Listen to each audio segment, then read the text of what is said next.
few new questions on the board. Okay, please go ahead.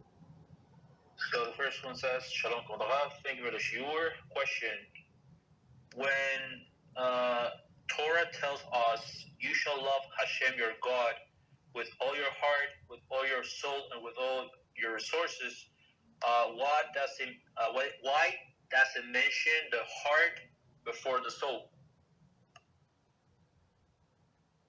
The heart before. Say it again. Yeah, I believe the question means about the Shema.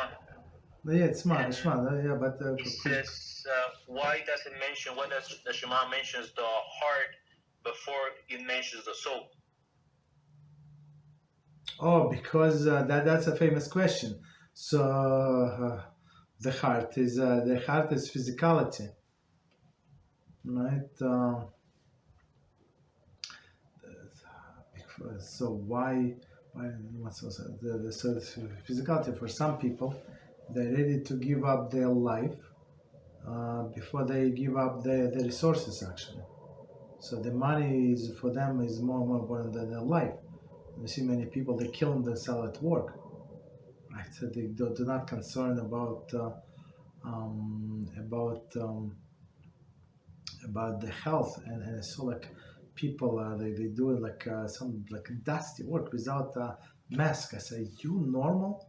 I mean, maybe you're young now, but you can work like that. But of course they pay the company do compensation. They give them life insurance, not life, but some medical insurance, this and that, all of the benefits. So people go to work, all this not good jobs. I mean, not healthy job that ruin their health because of the money. Guess what? But to give up their life because of the money. So money is actually more important for some people than their lives. You understand? So, and it says with both of our inclinations.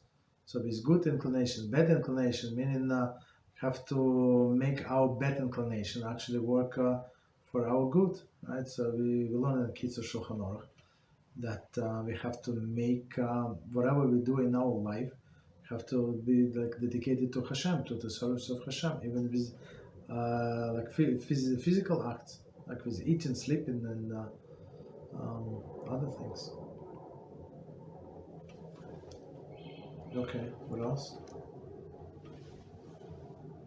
Thank you, Rabbi. Yeah.